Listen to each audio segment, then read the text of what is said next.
ہم سب کسی نہ کسی کے پڑوسی ہیں. ہمیں یہ بخاری کی حدیث اپنے ذہن میں رکھنی چاہیے. حضور علیہ الصلوۃ والسلام نے ارشاد فرمایا، وہ شخص مومن نہیں ہو سکتا، وہ شخص مومن نہیں ہو سکتا، وہ شخص مومن نہیں ہو سکتا جس کی برائیوں سے اس کا پڑوسی محفوظ نہ ہو. یعنی مومن وہی ہوگا جس کا پڑوسی اس کی ذات سے کسی بھی قسم کی تکلیف محسوس نہ کرنے والا ہو. اے سی لگانے جتنے پیسے تمہارے پاس آ گئے، لیکن اتنی بڑی عمر کے باوجود یہ شعور نہیں آیا کہ اے سی کا پائپ گٹر کی لائن میں ڈالتے ہیں، باہر برآمدے میں نہیں ڈالتے. لیکن تمیز نہیں ہوتی، گیلری میں لٹکایا ہوا ہے پائپ، موصوف نے پانی ٹپک رہا ہے، نیچے والے بندے کی پوری گرل زنگ والی ہو گئی، اس بیچارے کے پورے کپڑوں کا بیڑا غرق ہو گیا. لیکن یہ موصوف کو اتنا سینس نہیں ہے کہ اے سی کے پائپ کو میں گیلن میں ڈال دوں. ایسی ڈٹائی کے ساتھ یہ کام ہو رہا ہوتا ہے. نیچے والے بیچارے لوگ شکایتیں کر کر کے تھک جاتے ہیں، اس کا ڈھیٹ پن ختم نہیں ہوتا ہے. یہ پڑوسی تو شکایتیں کر رہا ہے، میدان محشر میں اس اے سی کے نکلے ہوئے پانی کے ایک ایک قطرے کا حساب دینا پڑے گا جو نیچے والے لوگوں کو مسلسل تکلیف اور اذیت میں ڈالا ہے. سگریٹ جلتی ہوئی،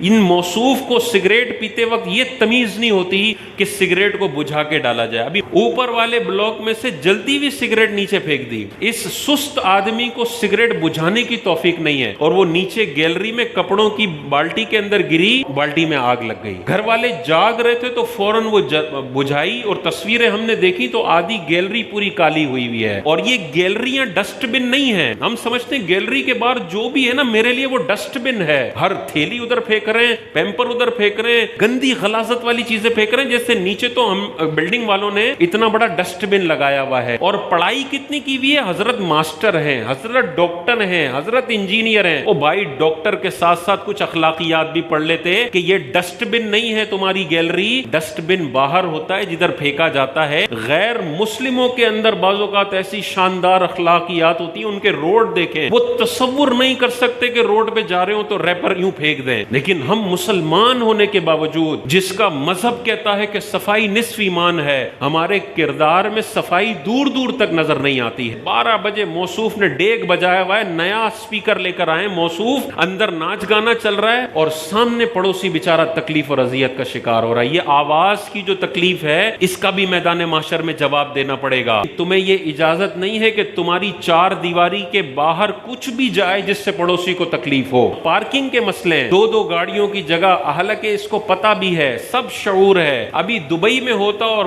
1000 درہم کا چالان ہوتا تو بالکل ایسی زبردست پارکنگ کرتا کہ لائن کراس نہ ہونے پاتی. لیکن بلڈنگ میں پڑوسی کو تکلیف ہو رہی ہے، وہ 4 گالیاں دے گا، میں تو بڑا بدمعاش ہوں نا بھائی، میرے کو کوئی کیا بولے گا. نیچے پھر بندہ ذلیل رسوا ہو رہا ہوتا ہے، اور موصوف کو پھر بلاتے ہیں تو کہتے ہیں ابھی میں چائے پی رہا ہوں، ابھی میں آرام کر رہا ہوں، اور تم غلط ٹائم پہ آ گئے. بھائی تم پہلے نیچے خیال کر لیتے. ایسی بہت ساری چیزیں آپ کے ذہن میں آئیں گی کہ جس کی وجہ سے آپ کا پڑوسی تکلیف کا شکار ہے. اور یہ نہیں کہ مکافات عمل، وہ تکلیف دے رہا ہے تو میں نے بھی دینی ہے. بھائی وہ دے رہا ہے، آپ کو حکم ہے کہ ہم نے اپنے پڑوسی کو تکلیف نہیں دینی ہے.